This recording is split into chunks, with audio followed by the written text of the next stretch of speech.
Good morning साथियों, नमस्ते, वंदे मातरम। आप सभी का स्वागत है आपके अपने एजुकेशन चैनल समाधान स्टडी पर। साथियों, पहले तो सभी लोग लाइव सेशन में जुड़ जाइए। आपके सभी के लिए पादप जगत प्लांट किंगडम से रिलेटेड पार्ट 2 मैंने आज लाया है। कुछ शानदार क्वेश्चंस आपको करवाने वाला हूँ। वेरी गुड मॉर्निंग साथियों, बिल्कुल वेरी गुड मॉर्निंग। तो चलिए, आप नए पैटर्न पर आधारित सारे क्वेश्चंस आपको करवाने वाला हूँ, तो आप लोग जल्दी से जल्दी मेरे साथ इस बेहतरीन से इस लाइव क्लास में ज्वाइन करें। आपके लिए काफ़ी आवश्यक और काफ़ी महत्वपूर्ण होने वाला है ये सेशन। ठीक है, क्लास नंबर जो है 9 है और लगातार आपको प्रतिदिन ये क्लासेस मिल रही हैं। तो देखिए, आज का स्क्रीन का पहला क्वेश्चन। वेरी गुड मॉर्निंग साथियों। तो जल्दी से जल्दी सेशन को शेयर करिएगा ताकि हर बच्चा इस बार जुड़कर एक अच्छी से अच्छा जो है क्वालिफिकेशन कर सके और अच्छे से मार्क्स ला पाए। देखिए, पायरीनाइड की बात करें, बने होते हैं। पायरीनाइड बने होते हैं, किसके बने होते हैं? तो पायरीनाइड जो है प्रोटीन के आवरण से घिरा स्टार्च से बने केंद्रक भाग है। वसीय आवरण से घिरा प्रोटीन से बना केंद्रीय भाग है। प्रोटीन से बना केंद्रीय और स्टार्च से बना आवरण है, या फिर है प्रोटीन से घिरा और न्यूक्लिक अम्ल से बना केंद्रीय भाग होता है। तो देखिए, नोट करिएगा। चलिए, बिल्कुल काफ़ी अच्छे आंसर है आप सभी लोगों के। राइट आंसर की बात करें तो ये क्या होता है, आपका पायरीनाइड जो है आपका क्रोमेटोफोर्स में उपस्थित प्रोटीनियम काय होता है, आपको ध्यान रखना है। तो साथियों, आपका राइट आंसर होगा कि प्रोटीन से बना केंद्रक और स्टार से बना आवरण। ऑप्शन नंबर सी करेक्ट है। क्या होगा? ऑप्शन नंबर सी करेक्ट है। सभी को नोट करना है, सभी को नोट डाउन करके रखना है। आगे देखिएगा, क्लोरोफाइसी के सदस्यों में सामान्यतया एक कठोर कोशिका भित्ति होती है जो बनी होती है। एक कठोर कोशिका भित्ति जो बनी होती है, कैसी और किसकी बनी होती है? देखिए ज़रा। ओके, सेलुलोज की बनी होती है। पहला ऑप्शन आपके समक्ष है। सेकंड देखिएगा, सेलुलोज हो चुका है। सेकंड है आपका फैक्टोज और आपका पेप्टाइडोग्लाइकेन, या फिर सेलुलोज और पेक्टोज, या फिर होगा आपका काइटिन की बनी होती है। चलिए, सभी लोग जो है, सभी साथी जो है नोट करके बताइए क्या आंसर हो सकता है। ओके, सभी साथी देखिए, ध्यान दीजिएगा। करेक्ट आंसर की बात करें तो सभी साथी क्या ऑप्शन नंबर सी लगा रहे हैं? क्या राइट आंसर बन जाएगा? ऑप्शन नंबर सी आपका राइट आंसर होगा। सेलुलोज और पेक्टोज, इसका राइट आंसर क्या होगा? सेलुलोज और पेक्टोज इसका बिल्कुल सही होगा। अंतः आवरण और बाह्य आवरण। ठीक है, चलिए, और ये ध्यान भी रखना है आपको कि दोहरी और मजबूत। ठीक है, दोहरी के साथ साथ यह मजबूत कोशिका भित्ति भी होती है, जो कि आपके सेलुलोज और पेक्टोज की बनी होती है। तो नोट करें, सी आंसर बिल्कुल सही। आगे देखिए, हरे शैवाल में कायिक जनन किसके द्वारा होता है? हरे शैवाल में कायिक जनन किसके द्वारा होता है? विखंडन द्वारा, विभिन्न प्रकार के बीजाणुओं द्वारा, विकल्प ए और बी दोनों ही। तो देखिए, आपका हरे शैवाल है उसमें कायिक जनन कोशिका विभाजन जो है और खंडन आपके स्टोन। देखिए, तो विकल्प ए और बी दोनों ही करेक्ट है, ये आपको नोट करके रखना है। आगे चलते हैं। बोला गया है कि निम्नलिखित में से कौन सा कथन गलत है? क्या बोला है? निम्नलिखित में से कौन सा कथन गलत है? एल्जिन और केरागिनिन शैवाल के उत्पाद हैं। अगार अगार जेलेडियम और ग्रेसिलेरिया से ये क्या होता है आपका प्राप्त होते हैं। सेशन को शेयर करिएगा। सभी साथी, काफ़ी कम बच्चे आज लाइव दिख रहे हैं मुझे। ठीक है, तो सेशन को शेयर करिएगा। देखिए, तो नोट करिएगा, रोडोफाइसी और गेनिटॉल संग्रहित खाद्य होता है। ऑप्शन नंबर डी आंसर होगा। ठीक है ना? क्या आंसर बनेगा? आंसर बनेगा डी। ये सभी को नोट करके रखना है, बहुत ही अच्छा क्वेश्चन है। और आगे चलते हैं। भूरे शैवाल के सदस्य सामान्यतः पाए जाते हैं। भूरे शैवाल के सदस्य सामान्यतः पाए जाते हैं आपका स्वच्छ जलीय आवास में, समुद्री आवास में, स्थलीय आवास में या नम चट्टानों पर। क्या आंसर होगा? तो भूरे शैवाल की बात करें, भूरे शैवाल के अधिकतर सदस्य जो होते हैं समुद्रीय और जो आपका ये आपके अपवाद 3 जो आपके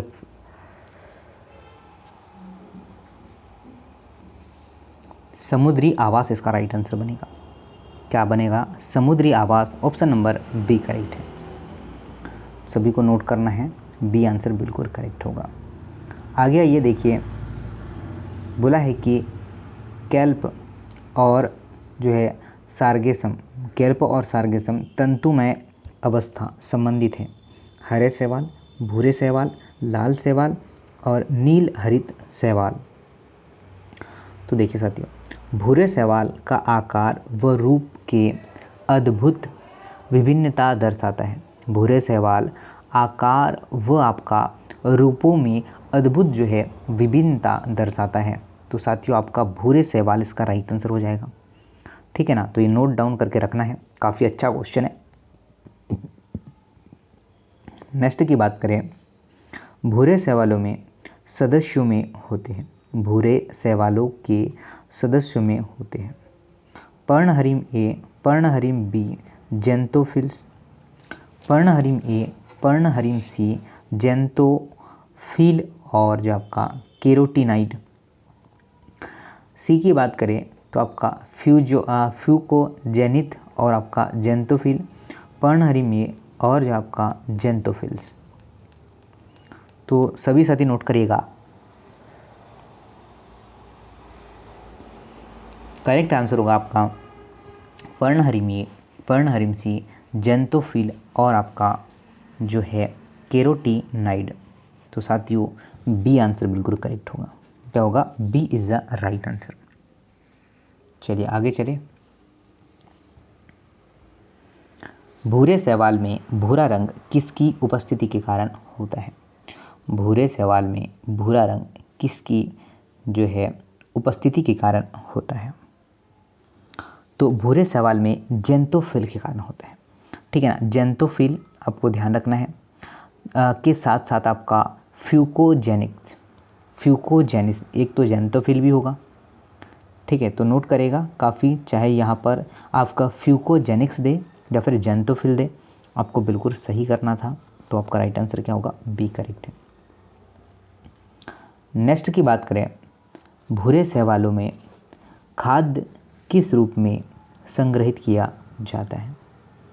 तो भूरे शैवाल की बात करें, जटिल कार्बोहाइड्रेट के रूप में संग्रहित होता है और आपको ध्यान रखना है जो है मेनिटॉल और आपका laminarin starch. C answer correct है। क्या होगा? सी आंसर करेक्ट है, ये नोट कर लेना आप लोग। आगे देखिए नेक्स्ट क्वेश्चन।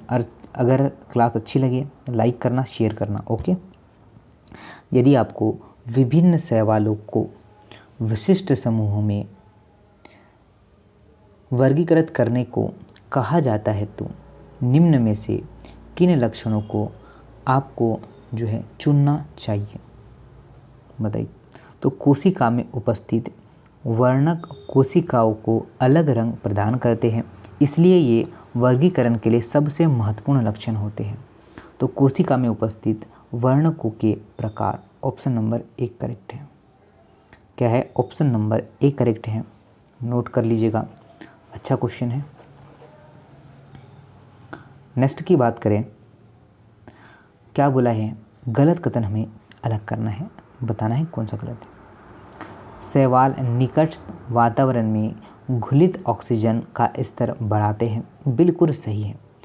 एल्जिन लाल शैवाल से और आपका केरानिन भूरे शैवाल से प्राप्त होता है क्या? ये तो रॉन्ग है। एल्जिन भूरे शैवाल से प्राप्त होता है। आपका एल्जिन जो है भूरे से प्राप्त होता है और ध्यान रखना है आपका लेमिनेरिया क्या करता है, इत्यादि से निकालने जाते हैं, ये भी हमें ध्यान रखना है। तो राइट आंसर क्या होगा? बी यहाँ पर गलत है, बाकी सभी सही है। तो देखिए खाली स्थान पर क्या मौजूद है, क्या आने वाला है, ये बोला गया। भूरे शैवालों की कोशिकाओं में हरित लवक होता है। तो देखिए फर्स्ट में क्या आएगा, नोट करिएगा, चीज़ों को समझिएगा। यहाँ पर आएगा जो आपका रिक्तिया, ठीक है, आपका रिक्तिया ए में आएगा और बी में आएगा केंद्रक में क्या होते हैं, केंद्रीकृत रहते हैं। तो आपका राइट आंसर क्या बन जाएगा, ऑप्शन नंबर जो है ए बन जाएगा। क्या राइट आंसर बन जाएगा, ऑप्शन नंबर ए आपका राइट आंसर बन जाएगा। ये नोट करके रखना है आप लोग। चलिए आगे चलते हैं। ओके ठीक है, बिल्कुल सही बोल रहे हैं आप लोग। चलिए तो कमेंट्स मैं थोड़ा कम ध्यान दूंगा कंटेंट, क्योंकि बहुत ज़्यादा आपको प्रोवाइड करना है। एक सवाल जो कि मानव के लिए खाद्य के रूप में प्रयुक्त होता है, यूलोथ्रिक्स, क्लोरेला, स्पायरोगायरा या फिर आपका जो है पॉलीसिफोनिया। तो क्लोरेला एक अच्छा भोज्य जो है स्रोत होता है। कौन सा सर जी, क्लोरेला क्या होता है, एक अच्छा भोज्य स्रोत होता है जो कि इनमें प्रोटीन और अन्य आवश्यक पोषक तत्व अधिक मात्रा में होते हैं। इसके अंदर आपको ये ध्यान रखना है। प्रोटीन की बात करें जैसे कि, तो प्रोटीन 45% है। वसा की बात करें फैट की, तो ये जैसे कि आपका 20% है, ये होते हैं। तो ठीक है, नोट करिएगा, बी आंसर सही है।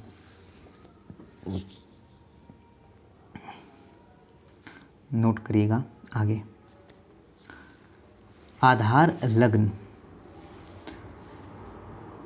आपका कटाव और पर्णव्रण किस पादपों में बनते हैं, वॉलवॉक्स, कारा, लेमिनेरिया और आपका जो है क्लेमाइडोमोनास। तो साथियों देखिएगा, जैसे कि ऑप्शन नंबर सी काफ़ी बच्चे कमेंट्स कर रहे हैं, ओके बढ़िया है। तो लेमिनेरिया इसका राइट आंसर होगा। क्या होगा, लेमिनेरिया यह जो है आपका फियोफाइसी वर्ग के अंतर्गत है। कौन सा, यह आपका फियोफाइसी वर्ग के अंतर्गत आता है, ये हमें ध्यान रखना है। ओके चलिए आगे देखते हैं। नेक्स्ट की बात करें, भूरे शैवाल में अलैंगिक जनक किसके द्वारा होता है। भूरे शैवाल में अलैंगिक जनन किसके द्वारा होता है, तो आपका एप्लेनोस्पोर सेब के आकार के जो है और अचल, द्विकसांभीय युग्मक या फिर आपका एंडोस्पोर या फिर होगा बहुकशाभिकीय युग्मक और हाशियाकार। तो साथियों नोट करिएगा, भूरे शैवाल में अलैंगिक जनन किसके द्वारा होता है, तो यह आपका द्विकाशिकीय युग्मक नाशपाती के आकार का दो असमान कसाव में होता है। तो ये ध्यान रखना है, बी आंसर करेक्ट हो जाएगा। चलिए आगे देखते हैं, नेक्स्ट की बात करते हैं क्या है। उस वाक्य को पहचानिए जो कि आपका वर्णित करता है कि रोडोफाइसी लाल रंग क्यों देते हैं, रोडोफाइसी लाल रंग क्यों देते हैं। अब देखिए, अधिकांश रोडोफाइसी गहराई में रहते हैं और आपका पर्णहम केवल आपका स्पेक्ट्रम के लाल क्षेत्र में प्रकाश को अवशोषित कर सकती है। प्रकाश की वह तरंग दैर्घ्य जो कि आपका पर्णहरिम द्वारा अवशोषित होती है, वह शैवाल के अंदर उपस्थित आपका फाइको इरिथ्रीन को स्थानांतरित करती है।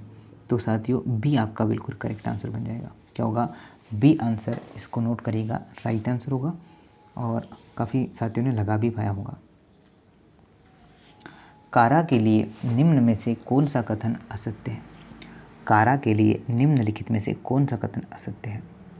ऊपरी आपका उगोनियम और निचले गोल पुंधानी, बिल्कुल सही होगा ये। तो आगे आइए, ग्लोब्यूली आपका ग्लोब्यूल और न्यूल जो है आपका न्यूक्लियूल समान पादपों में उपस्थित होता है, ये भी सही है। ऊपरी पुंधानी निम्न जो है अंडधानी, ये तो रॉन्ग है, ठीक है, मतलब असत्य ही हमसे बोला गया था। सी असत्य है और डी भी बिल्कुल सत्य हो जाएगा, क्योंकि पुंधानी व अंधानी दोनों क्या होते हैं, नर व मादा जनन तंत्र होते हैं।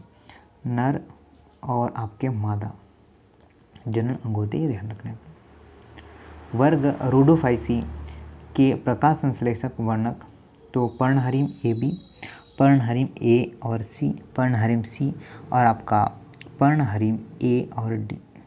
क्या आंसर निकल के आएगा? तो आंसर जो आपका निकल के आएगा वो होगा आपका पर्णहरिम ए और डी। तो ये क्वेश्चन ऐसा आपको एग्ज़ाम में देखने को मिला था, अगर आपने अभी जो है एग्ज़ाम दिया हो तो। देखिए आगे चलते हैं। नेक्स्ट की बात करें, वर्ग जो है आपका रोडोफाइसी के सदस्यों को लाल शैवाल कहा जाता है क्योंकि लाल वर्णक उपस्थित होते हैं। देखिए साथियों, आर फाइको जो है, ठीक है, are phycoerythrin, are xanthophylls, phycoerythrin और आपका फ्यूकोजेनेथिन। क्या आंसर हो सकता है बताइए। देखिए साथियों, करेक्ट आंसर अगर आप लोग लगाते हैं ऑप्शन नंबर ए तो बिल्कुल सही है। आर जो आपका फाइको इरिथ्रिन इसका राइट आंसर होगा। फाइको इरिथ्रिन इसका राइट आंसर है। नेक्स्ट देखिएगा, फाइको इरिथ्रिन किस में उपस्थित होता है? फाइको इरिथ्रिन किस में उपस्थित होता है? तो पाली, ठीक है, पॉलीसिफोनिया वर्ग रोडोप्सी का एक क्या है उदाहरण होता है। तो आपको नोट करिएगा, पॉलीसिफोनिया इसका राइट आंसर होगा। Polysiphonia option number A. और काफ़ी साथियों ने बिल्कुल लगाए हैं। शेयर करें और लाइक करें गाइस, और नए स्टूडेंट है तो चैनल को सब्सक्राइब कर लेना है। फ्लोरीडियन स्टार्च संचित भोजन है। फियोफाइसी, क्लोरो जो है फाइसी, रोडोप्सी और आपका साइनो आपका फाइसी। क्या आंसर हो सकता है? तो देखिए साथियों, अगर आप लोग आंसर चुन पाते हैं सी क्या रोडोफाइसी, तो बिल्कुल सही आंसर चूज़ कर सकते हैं। क्या होगा? रोडोफाइसी इसका बिल्कुल करेक्ट आंसर होगा। ये आप लोग को नोट करके रखना है। ओके, नेक्स्ट की बात करें, निम्न में से कौन सा सही युग्मक नहीं है? निम्न में से कौन सा सही युग्मक नहीं है? क्लोमाइडोमोनास, लेमिनेरिया, क्लोरो आपका क्लोरेला या फिर आपका वॉलवॉक्स होगा। क्या आंसर हो सकता है? तो वॉलवॉक्स एक स्वच्छ जलीय और हरा होता है, हरा एक शैवाल होता है। तो साथियों आपसे बोला है सही नहीं है, तो आपका ए जो है सही नहीं है, बाकी तो सारे सही नज़र आ रहे हैं यहाँ पर। ए गलत है। लेमिनेरिया आपका चपटा पत्ती समान थैलस है, बिल्कुल सही है। क्लोरेला की बात करें तो आपका एक कोशिकीय कसाभीय है। वॉलवॉक्स आपका क्लोरोनियस प्रकार का अकसाभीय होता है। तो ए आपका बिल्कुल सॉरी ए राइट है, डी रॉन्ग है। ए राइट है, डी वाला रॉन्ग है साथियों, मैंने राइट ही गलत कर दिया यहाँ पर। ठीक है, वॉलवॉक्स वाला जो है ये सही नहीं है, ये गलत है, ये तो सही होगा आपका। ओके, नेक्स्ट देखिएगा, ब्रायोफाइट्स में सम्मिलित है लिवरवर्ट योम मांस, आपका लाइकोपोड्स योम आपका मांस, लाइकोपोड्स और लिवरवर्ट। क्या आंसर बन जाएगा? देखिए साथियों, सारे साथी नोट करिएगा, अगर आप लोग जानते हैं कि इसका आंसर लिवरवर्ट और मांस ऑप्शन अगर ए चूज़ करते हैं, चलिए बिल्कुल सही बोल रहे हैं आप लोग, और कमेंट्स भी बहुत ही अच्छे हैं जैसे कि मैं देख पा रहा हूँ। ब्रायोफाइट्स सामान्यतः पाए जाते हैं शुष्क क्षेत्र में, स्थलीय क्षेत्र में, नम सीलन भरे छायादार स्थान में या फिर आपके जल में। तो देखिए आप सभी लोग बिल्कुल से आंसर कर पा रहे हैं, यह नम और सीलन भरे छायादार स्थान में पाए जाते हैं। C answer. साथियों अभी से बता दीजिए, जो बच्चा लाइव नहीं आ पा रहा है, तो क्योंकि आपका 2 से 3 मंथ फॉर्म में आ जाएंगे तो आप लोग की तैयारी बिल्कुल स्ट्रांग हो जाएगी, आप लोग अगर रेगुलर क्लासेस को अटेंड करते हैं तो। ब्रायोफाइट्स को पादप जगत का उभयचर कहते हैं, क्यों कहा जाता है? रीज़न आपसे बोला है। तो देखिए ब्रायोफाइट्स जो हैं जनन के लिए जल पर निर्भर होते हैं। किस पर? जल पर निर्भर होते हैं, क्योंकि शुक्राणु को तैरकर स्तरधानी तक जाना होता है। तो साथियों सी आंसर ही सही होगा आपका कि ये पादप मृदा में रहते हैं लेकिन लैंगिक जनन के लिए जल पर नहीं रहते हैं। ये आपको ध्यान देना है। ओके, आगे चलते हैं। मांस नम स्थानों पर पाई जाने जाती है क्यों? ये स्थल पर वृद्धि नहीं कर सकती।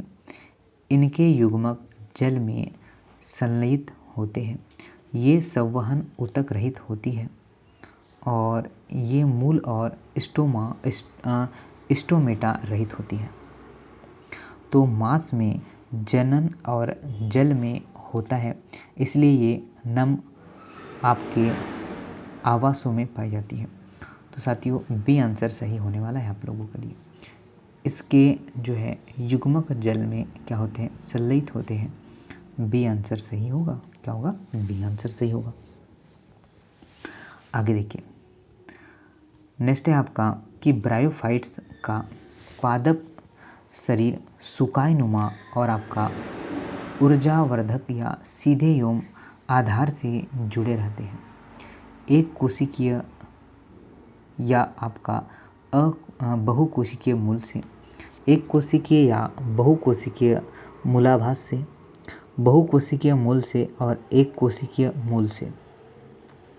साथियों देखिएगा, ब्रायोफाइटा भी पादप बहुकोशिकीय होता है।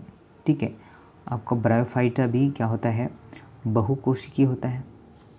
तो देखिएगा, अगर आप लोग आंसर कर पाते हैं क्या साथियों? बी, एक कोशिकीय या बहुकोशिकीय मूलाभास से। बी आंसर सही होने वाला है। क्या होगा? बी आंसर सही है। आगे देखिए, नेक्स्ट क्या है? निम्न में से कौन से पादप समूह में वास्तविक मूल, तना और पत्तियों का अभाव होता है? आवृत बीज, अनावृत बीज, टेरिडोफाइटा या ब्रायोफाइटा? तो सभी साथी नोट करिएगा, ब्रायोफाइटा में वास्तविक मूल और तनों व पत्तियों का संवहन नहीं हो पाता है। ठीक है, तो क्या होगा? ऑप्शन नंबर डी बन जाएगा और काफ़ी साथियों ने यही आंसर लगाए हैं। तो ये थे आपके जो है 35 प्लस तो क्वेश्चन होंगे ही आपके। तो आई होप सेशन आपको पसंद आएगा। तो जिन साथियों ने अभी तक लाइक ना किया हो तो जल्दी से लाइक करें। और देखिए, अभी हमारे पास अभी बेसिक से पढ़कर हम लोग अपनी फिजिक्स को, केमिस्ट्री को, बॉटनी, जूलॉजी को स्ट्रॉन्ग कर सकते हैं। तो आप लोग सारी क्लास ज़रूर लगाइए। और आपको प्रीवियस ईयर का मैं पेपर भी अभी सॉल्व करवा रहा हूँ जो अभी वर्तमान में हुआ है, तो आप लोग उससे भी जो है ज्वाइन कर सकते हैं। आसान अच्छा है आप सभी लोगों के लिए। चलिए, जय हिंद, नमस्ते।